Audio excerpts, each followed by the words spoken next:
I'm asking anyone that knows anything about my granddaughter, please contact the police department. She's been missing for a very long time. Naziah is a very sweet child. This is not of her character. We've been looking for her. We've been passing out flyers. We've been calling people. We've been knocking on doors. We have done some of everything. And we're asking anybody that has any information, I don't care who it is, please come forth, contact the police department. I want my baby home. And I'm asking in the name of Jesus, and I stand on my faith that he's going to bring her home. But if we all can come together and help find her, I'm telling you, we can make a difference. She's been missing. She's been gone too long. I can't sleep. I can't eat. Just bring her home, please. That's all I'm asking. In today's story, we will be in Detroit, Michigan, where we will speak about a young girl who vanished without a trace on January 9, 2024. On the day she disappeared, she went to school but never came home after she got off the school bus. Once 13-year-old Naziah Harris did not return home from school, her grandmother with whom she lived will report her missing to the public school police department. This was completely out of the norm for the teen, and allegedly no one had any idea of what happened. That day would turn into more days, and those days quickly turned to weeks. From the beginning, family and friends were working diligently to find out where the teen could be. However, it was not until early February that the teen was reported missing to the Detroit Police Department, and the news got wind of this sad and mysterious case on February 14, 2024. Prior to the February date, it was said that she was only reported missing to the public school police, and they investigated since that was her last known location. While in school that January day, this was the last photo she took, and she was all smiles and appeared to be doing okay. Tragically, after that school day ended that January 9th day, life for the family would never be the same again, and a trail of possible lies, cover ups, and heinous acts would be uncovered. Many years ago, a now 41-year-old man by the name of Jarvis Butts' actions would lead to the January 9th, 2024 disappearance of Naziah Harris. Jarvis was no stranger to Naziah, as he was basically her uncle because he had been in a relationship with her aunt Shannon Harris for many years.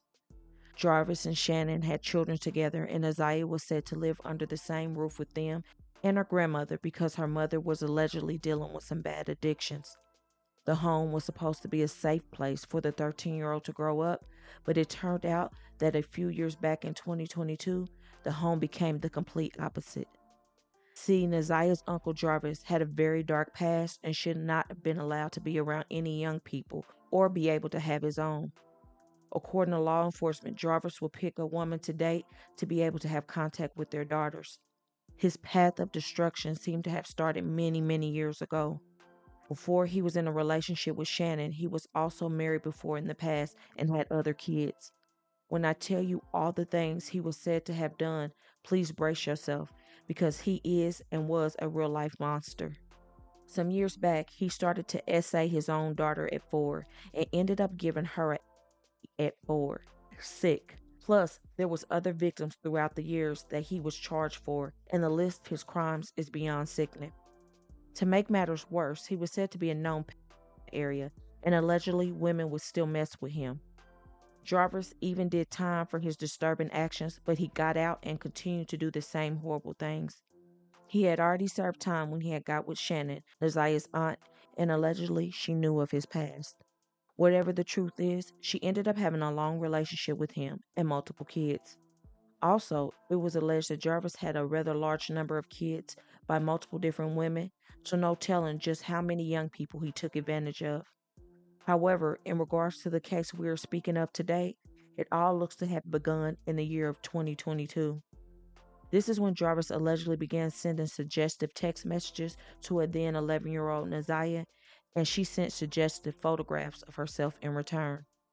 She was so young and did not realize that this sick person was grooming her for more sinister things. Even some outside family believed that those closest to Naziah, Her Aunt Shannon and her grandmother possibly had an idea of what was going on, but did nothing allegedly. Things between Jarvis and Isaiah carried on, and lines were crossed by Jarvis causing the teen to become pregnant. According to law enforcement in November 2023, the evidence showed that Jarvis knew that she was pregnant, as the pair had both been texting back and forth about it. Now, it is unclear if anyone else knew she was pregnant in the home, but it was obvious she was getting bigger. This is a video a day before she went missing doing a TikTok, and you can tell through the gray hoodie that her stomach was protruding and rounded. The pregnancy would have definitely exposed this monster and sent him back to jail for good, and allegedly he did not want that to happen. So he put a plan in place to try and get Naziah to get rid of the baby. On January 9th, 2024, Naziah went to school like normal, took the school bus there and back, except this time she did not go home after getting off the bus. This is a photo from the bus showing she indeed was on there and got off at her stop. It was later determined through further investigation that she and Jarvis planned to meet up, and they did just that. He worked at an auto body shop, and allegedly she was seen with him there, and she was also physically seen by people who knew both of them. But him being her uncle and a father, no one probably suspected anything unusual.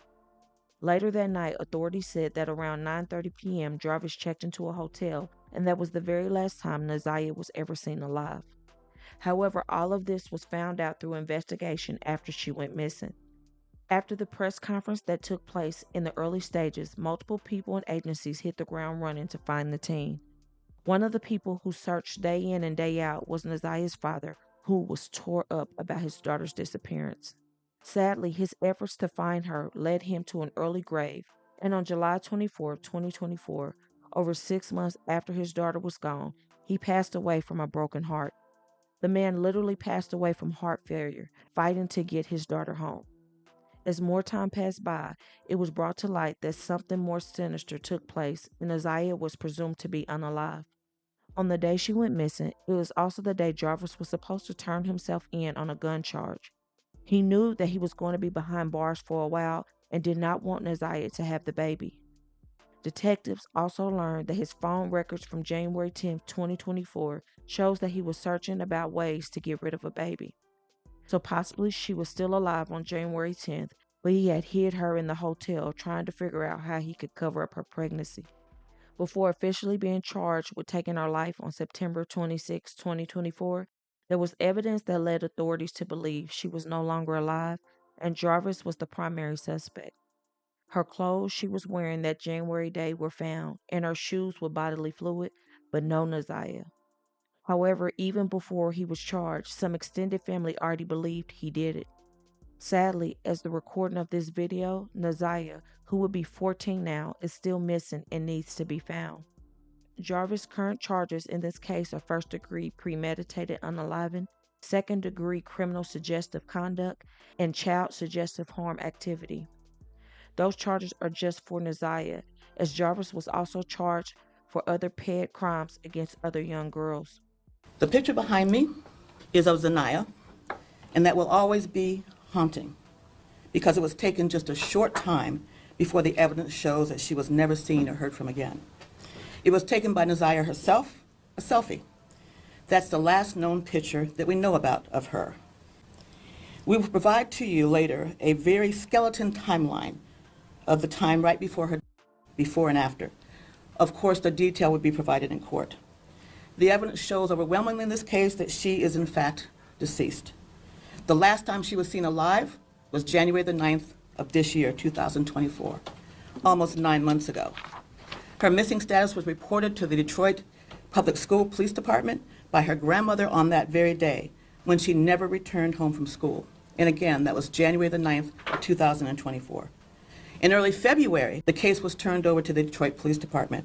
Frankly, that should have happened right away. But they began investigating immediately. The evidence would further show that through text messages that we know and that we have, Zanaya and this defendant were going to meet after school on January the 9th. We know that she did indeed meet up with the defendant that we're charging in this case. We also know that several people close to Mr. Butts, who we were charging later, saw them together in several different locations, people that he knew well. We have evidence that at 9:30 p.m. on that day, that Mr. Butts checked into a motel and that Zanaya was never seen or heard from again. Not from her family, not from her schoolmates, not from her friends, not from social media where she was extremely active with her friends, not from teachers, no one. We know that she had no medical conditions that would cause a life-threatening medical emergency to her. And he, again, was the last person that saw her alive. She would have turned 14 years old just 10 days ago, on September the 16th of 2024. And again, no one has seen or heard from her. You look at that face, and you do not see the horrors that she had gone through in her short life. The and the pregnancy that she was concealing. The evidence will show that from one of her text messages to and with Jarvis Butts. And we also know, the evidence will show, that there's no evidence of anyone else being the father of that child, other than the defendant himself, who we charge today. And he knew she was pregnant. We know that he was also searching for ways. We know that photos were requested by him of her and that she complied and sent them to her. All at the hands, we allege, the man we are charging with her and also her long-term. Anyway, we reviewed 111 gigabytes of video, witnesses and witness statements, body-worn camera footage, surveillance video, police reports, documents, 19 gigabytes, medical records, search warrant returns, phone extractions, which came to 506 gigabytes. Today we are charging Jarvis Butts with one count of first-degree premeditated, one count of criminal conduct in the second degree, and one count of material. Today we are also charging Mr. Butts with more counts of criminal conduct on two more girls, yes, girls, on two other separate cases. The girls in question now are 20 and 11 respectively today, but both were under the age of 13 years old at the time the offenses occurred that we're charging. Based on all the evidence that I've laid out now and much more that will be shown later in court, based on all these cases, Mr. Butts targeted and befriended women who had to have relationships with their young daughters. That's what the evidence will show. He was a classic and expert groomer, and it's incredibly sad, incredibly unspeakable, and we want to bring justice to her and her family. Now, of course, Mr. Butts is presumed innocent unless and until he's found guilty on each and every crime and count that we have charged today. Several other people are said to be charged at later dates as the investigation is ongoing, according to authorities. The path of destruction he caused for all those years is unthinkable. No telling how many girls he did this to, and there's also no telling how young Naziah truly was when those bad things started happening.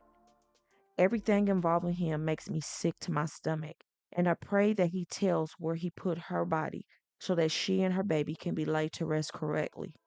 People, please be vigilant and ask your kids questions. If you need to run a background check on someone, do it, because there are way too many sheeps in wolf clothing seeking who they can devour. I truly hope that the aunt did not know anything about his past before she got with him. However, if she did, what is done in the dark will come to the light eventually. You can't play with God's little people like that. My heart and deepest thoughts go out to all who truly love this baby, and I pray that she is found sooner than later. And I also pray that full justice be served. It has been 9 long months, and she did not deserve that. Hopefully, since he has been found out and is behind bars, he will tell where she is because he is going down regardless. His sickening rap sheet is too long to get him out of this, and I'm sure there is a mountain of evidence. Let me know your thoughts. Do you think the aunt knew but stayed quiet? Also, please don't forget to comment your thoughts and prayers for this family in this much difficult time and that Naziah is found. And also don't forget to hit that like button and share to make your people aware. And as always, remember to stay woke. Things change quickly.